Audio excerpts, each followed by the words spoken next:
जय Hind friends, welcome back to शोकू smart study. আজকের ভিডিওতে আমরা ডিসকাস করব ইম্পর্টেন্স অফ জিওগ্রাফি নিয়ে, যে কেন আমরা জিওগ্রাফি পড়ব আর কীভাবে আমরা জিওগ্রাফি পড়ব ফর ডাব্লিউবিসিএস। নমস্কার বন্ধুগণ, আমি লক্ষণ শাহ, আপনাদের সঙ্গী এবং guide. Let's start the video. তো প্রথমে আমরা ডিসকাস করব why should you study geography. কেন আমরা জিওগ্রাফি পড়ব, জিওগ্রাফি পড়ার রিজনটা কী, কারণটা কী, কেন এটা আমাদের সিলেবাসে আছে, আর কীভাবে কোন অ্যাপ্রোচ নিয়ে আমরা পড়ব। সবসময় মনে রাখবা, ডাব্লিউবিসিএস যখন এই এক্সামটা আমরা দিতে যাচ্ছি, এটা একটা সিভিল সার্ভিস এক্সাম। এর দ্বারা আমরা বিউরোক্র্যাট হব। তো বিউরোক্র্যাটসের পার্সপেক্টিভে আমরা জিওগ্রাফিটা পড়তেছি অলরাইট, ঠিক আছে। তো লেটস ডিসকাস দ্য হোয়াই। কেন কি, যখন হোয়াইটা ক্লিয়ার থাকবে তখন হাউটা হয়েই যাবে যে কোনোভাবে। তো আমরা দেখতে পাচ্ছি এখানে একটা চার্ট দেখতে পাচ্ছ তোমরা, এটা হচ্ছে ফিল্ডস অফ জিওগ্রাফি বলে। এটা আমরা সবাই মোটমাট ক্লাস 11-এ পড়েছিলাম। তো এটা হচ্ছে জিওগ্রাফার যে ডিসিপ্লিনগুলো আছে আদার অ্যাসপেক্টের সাথে, সেটা নিয়ে ডিসকাস করে জিওগ্রাফি। এইটা আমাদের সেরকম কোনো কাজের না। এটা স্পেশালি যারা জিওগ্রাফি ব্যাকগ্রাউন্ডের জিওগ্রাফিতে ক্যারিয়ার বানাতে চাই, জিওগ্রাফারদের জন্য বেসিক্যালি এটা ফিল্ড, ঠিক আছে। এটা হচ্ছে আমাদের জেনে রাখা উচিত। এতগুলো হচ্ছে ব্রাঞ্চ আছে জিওগ্রাফির, কিন্তু ফর দ্য বিউরোক্রেসি আমরা এখান থেকে এসেন্স নিয়ে নেবো, যেটা আমাদের কাজে আসবে ইন ফিউচারে। সেটা হচ্ছে এই জিনিসটা, জিওগ্রাফির সাথে হচ্ছে আমরা হিস্ট্রিকে লিঙ্ক করে পড়তে হবে আমাদেরকে, ঠিক আছে। কেন, জিওগ্রাফি যদি আমরা না বুঝি, হিস্ট্রি আমরা বুঝতে পারবো না। উইদাউট জিওগ্রাফি হিস্ট্রি ইজ আধুরা। এবার পলিটি বুঝতে গেলে জিওগ্রাফি বুঝতে হবে। পলিটির সাথে জিওগ্রাফি একটা ডিপ লিঙ্ক আছে। I will discuss, don't worry, I will discuss. প্রথমে একটা ইন্ট্রোডাকশন দিচ্ছি। জিওগ্রাফির সাথে পলিটির একটা ডিপ লিঙ্ক আছে। ইকোনমির কথা যদি বলি, ইকোনমি টোটালি ডিপেন্ড করে জিওগ্রাফির উপরে। কোনো এলাকার জিওগ্রাফি, ক্লাইমেট কীরকম হবে সেটার উপর ডিপেন্ড করে ওখানকার ইকোনমি হয়। কালচার জিনিসটা যে আছে, এটাও জিওগ্রাফির সাথে অঙ্গাঙ্গিভাবে জড়িত। কোনো সোসাইটি কীরকম হবে সেটাও ডিপেন্ড করে জিওগ্রাফির উপরে। এনভায়রনমেন্ট কি, এনভায়রনমেন্টাল যে ইস্যুগুলো আছে সেটাও ডিপেন্ড করে কার উপর, জিওগ্রাফির থেকে, ঠিক আছে। এগুলো হচ্ছে জিওগ্রাফির প্র্যাকটিক্যাল অ্যাসপেক্ট, যেগুলো আমাদেরকে বুঝতে হবে অ্যান্ড ফিল্ডে কাজ করার সময় এগুলো আমাদের কাজে আসবে, ঠিক।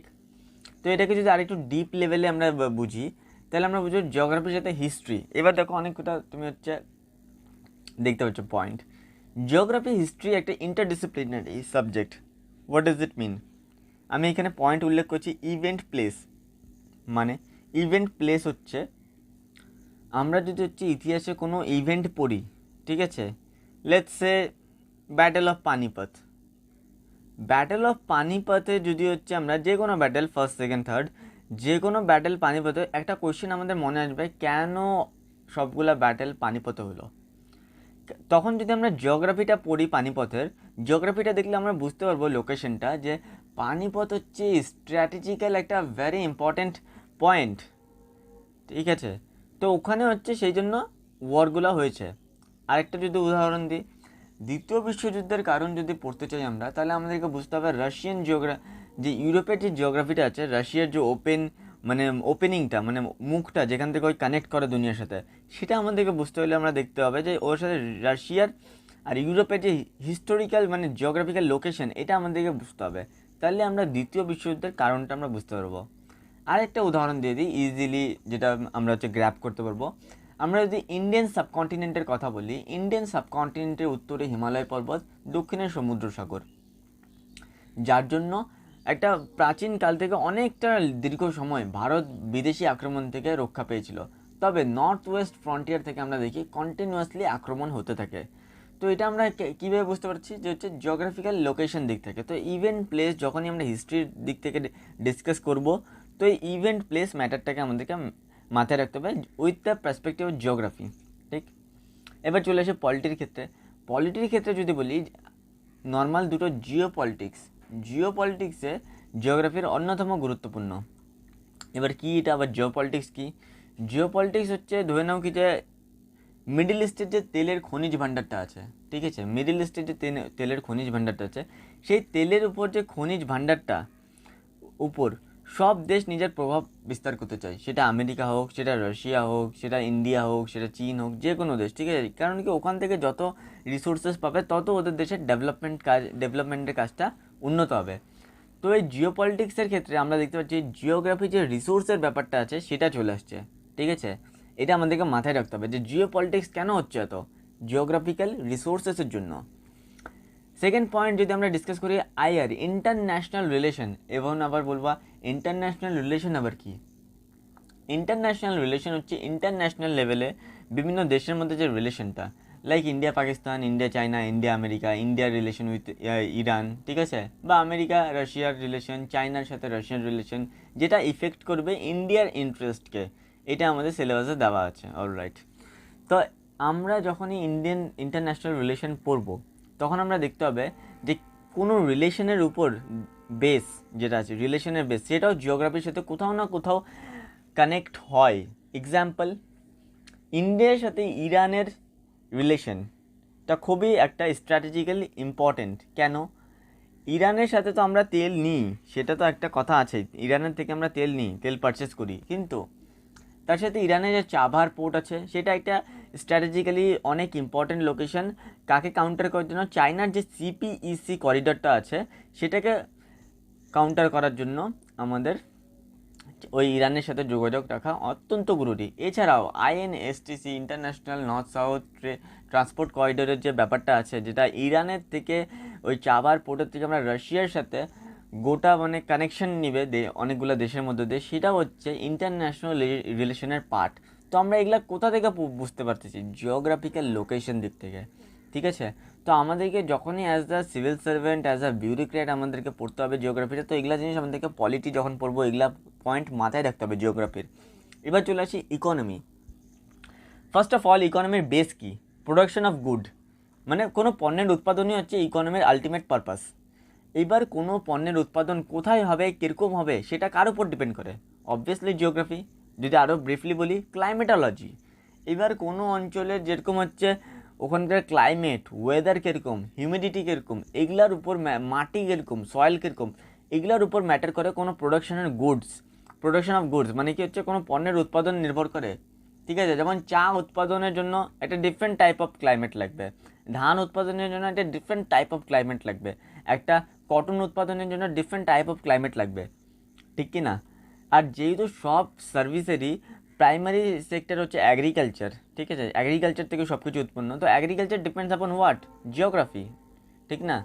তো জিওগ্রাফির সাথে ইকোনমির একটা আমরা সিধা তালমেল পাচ্ছি এখানে ইকোনমি দিক থেকে। তো economy always govern by climatology, অথবা ইকোনমি গভর্ন বাই জিওগ্রাফি। ইকোনমিকে কে শাসন করে? জিওগ্রাফি শাসন করে। এবার আমাদেরকে বুঝতে হয় আর এছাড়াও হিস্ট্রির সাথে পলিটির সাথে ইকোনমি, কালচার, সোসাইটি, এনভায়রনমেন্ট, এগুলা সাবজেক্টের নিজেদের মধ্যেও কিন্তু এটা ইন্টারডিসিপ্লিনারি অ্যাপ্রোচ আছে। আমি জিওগ্রাফির সাথে তোমাকে লিঙ্ক করে পড়াচ্ছি, এটা আমি বাকি সাবজেক্টগুলোও করে দেবো। এটা একটা খুবই ইন্টারেস্টিং প্রসেস। আরও তুমি যদি ফোকাস করো, কোনো এলাকায় মার্কেট আছে, ঠিক আছে, এইবার কোথায় হচ্ছে তুমি ইন্ডাস্ট্রি খুলবা, কোথায় কোনো কারখানা খুলবা, তুমি দুটা জিনিসের দেখবা, অ্যাভেলেবিলিটি অফ লেবার আর ট্রান্সপোর্টেশন সিস্টেম। আর এই দুটো আমরা কার দ্বারা স্টাডি করতে পারবো? জিওগ্রাফির দ্বারা। ডেমোগ্রাফি পড়লে আমরা অ্যাভেলেবিলিটি অফ লেবার পড়তে পারবো ওই অঞ্চলের, এবং ট্রান্সপোর্টেশনের সিস্টেম দ্বারা যে আমরা বুঝতে পারবো যে কোন ট্রান্সপোর্ট সিস্টেমটা সবচেয়ে ইজিলি হবে, যেমন কি শিপ, রোড, রেলওয়ে, তাই না? এবার চলে আসি কালচারাল ওয়েতে যদি কথা বলি, ট্রেডিশনাল অ্যাটায়ার আর ফুড হ্যাবিটের ব্যাপারটা। ট্রেডিশনাল অ্যাটায়ার মানে কি? সিম্পল ড্রেস কোড, কোনো লোকাল অঞ্চলে যে ড্রেস কোডটা হয়।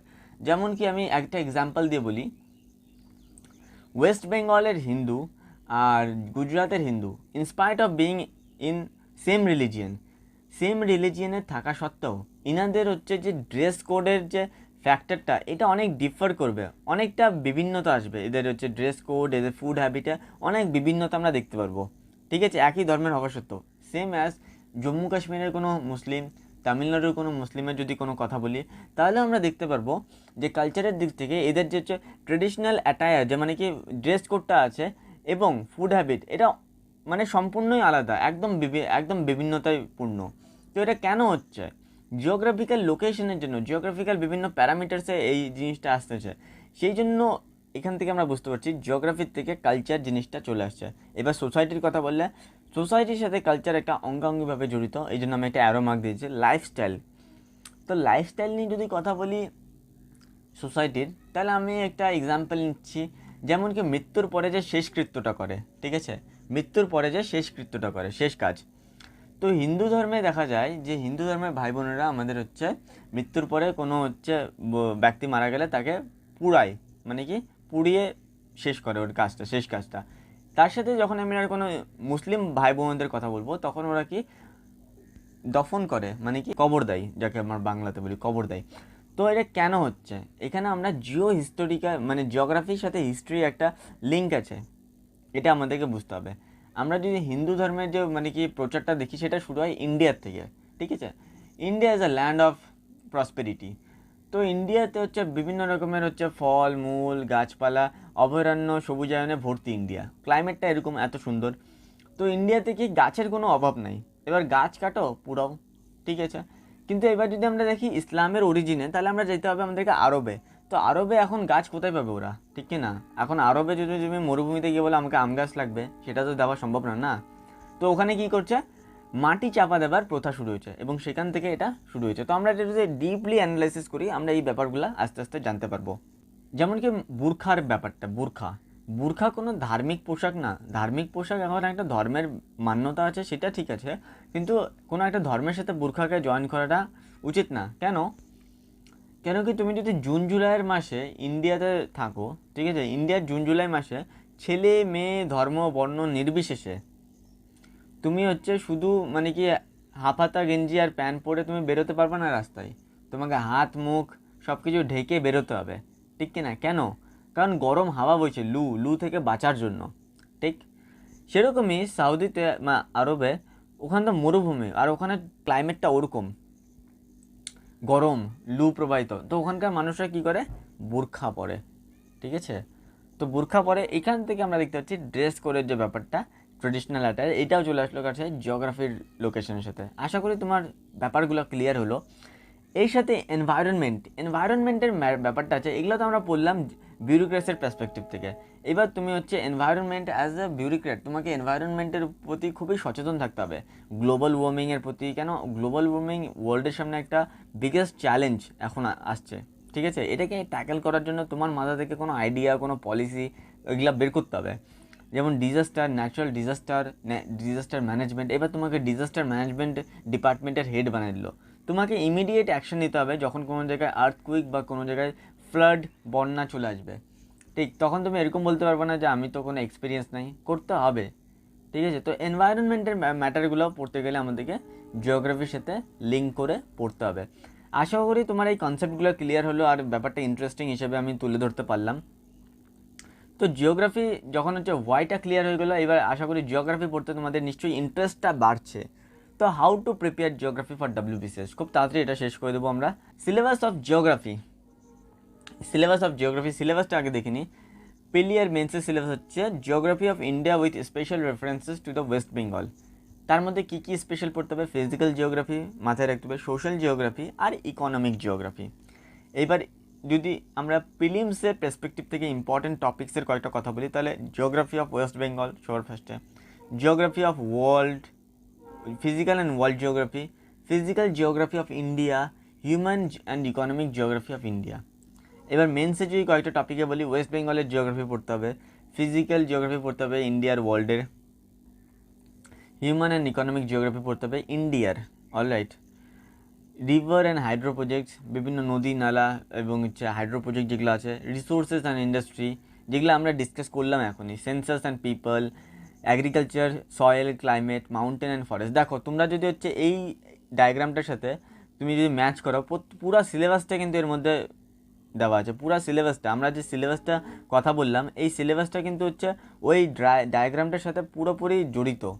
যে কেন আমরা সেন্সাস পড়বো, কেন আমরা পিপল পড়বো, কেন আমরা অ্যাগ্রিকালচার পড়বো, কেন সয়েল পড়বো, আমি এলাবোরেটলি ডিসকাস করলাম সব কিছু। আশা করি তোমার ব্যাপারটা ক্লিয়ার হয়েছে। এইবার করবো how to start geography preparation. এবার অনেক কিছু জানা সত্ত্বেও না আমরা বুঝতে পারি না যে কীভাবে শুরুটা কীভাবে করবো, কী দিয়ে শুরু করবো। শুরুটা করতে হচ্ছে আমাদেরকে, শুরু করতে হবে ফিজিক্যাল জিওগ্রাফি দিয়ে। ফিজিক্যাল জিওগ্রাফির বিভিন্ন যে কী ফ্যাক্টরগুলো আছে, যেমন কি হচ্ছে ক্লাইমেটোলজি, জিওমরফোলজি, ওশিনোগ্রাফি, সয়েল জিওগ্রাফি, এগুলার যে ছোটো ছোটো যে কনসেপ্ট, আমি বলছি না তোমাকে এটা নিয়ে স্কলার রিসার্চ করো আর হচ্ছে পুরো পেপার বানাও, না, জাস্ট কনসেপ্ট ক্লিয়ার যে এটা সয়েল জিওগ্রাফি মানে আমাকে এটা পড়তে হবে, জিওমরফোলজিতে আমাকে এগুলা শেখাচ্ছে, ওশিনোগ্রাফিতে এই শেখাচ্ছে, ক্লাইমেটোলজিতে এগুলো জিনিস আমাকে শিখতে হচ্ছে। তো ফিজিক্যাল জিওগ্রাফি যখন ক্লিয়ার থাকবে তখন আমরা পড়বো কি ফিজিক্যাল জিওগ্রাফি অফ ইন্ডিয়া। আগে physical of geography of India পড়ে লাভ নেই, বুঝতে পারবা না কিছু, বোরিং হয়ে যাবে সাবজেক্টটা, আর তখন ছাইড়ে দেবা। ফিজিক্যাল জিওগ্রাফি পড়তে হবে, তারপর ফিজিক্যাল জিওগ্রাফি অফ ইন্ডিয়া, তারপরে হিউম্যান অ্যান্ড ইকোনমিক জিওগ্রাফি আমরা পড়বো। এর সাথে চলবে সেম প্যাটার্ন ফলো করবো কার জন্য? ওয়েস্ট বেঙ্গলের জিওগ্রাফির জন্য।